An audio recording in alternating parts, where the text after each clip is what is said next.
কদম বনের রহস্য। আজ তোমাদের শোনাবো এক কদম বনের রহস্য। আচ্ছা, কদম ফুল তোমাদের কেমন লাগে? আমার তো খুব ভালো লাগে। সেই কদম বনে কি এমন কোনো রহস্য থাকতে পারে যা মানুষের আতঙ্কের কারণ হয়ে দাঁড়ায়? আমার তো বিশ্বাস হয় না, তাই আমি নিজের চোখে আজ দেখতে যাচ্ছি।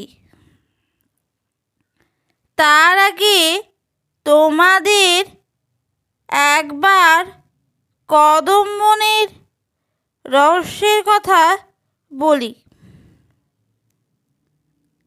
কদম বনের কাছেই একটি ডোবা আছে।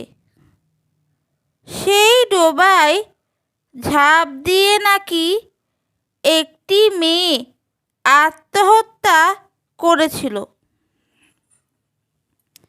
তারপর থেকে নাকি ওই মেয়েটির আত্মা ওই কদম বনে ঘুরে বেড়ায়। আর যদি কেউ ওই কদম বনে যায়, তাহলে নাকি ওই মেয়েটির আত্মা তাকে মেরে ফেলে। এটা শোনা কথা, আর শোনা কথা বিশ্বাস করতে আমার ইচ্ছে করে না। তাই আমি নিজের চোখে দেখে আসব। আমি যখন ওই কদম বনে ঢুকলাম, তখন আমার মনটা ভরে গেল। কদম ফুলের গন্ধে চারিদিক ভরে গেছে। আর একটু এগিয়ে গেলাম, তারপর হঠাৎ পিছন থেকে আমাকে কে যেন ধাক্কা দিল।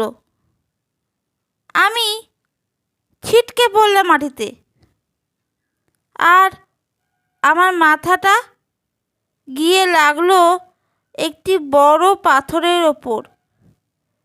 কল কল করে রক্ত বেরিয়ে এলো মাথা থেকে,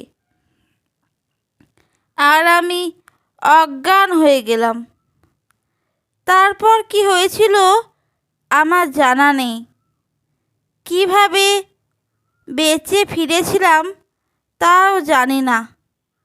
যখন চোখ খুললাম, তখন দেখেছিলাম আমি আমার বিছানায়। এতক্ষণ কি স্বপ্ন দেখছিলাম কে জানে।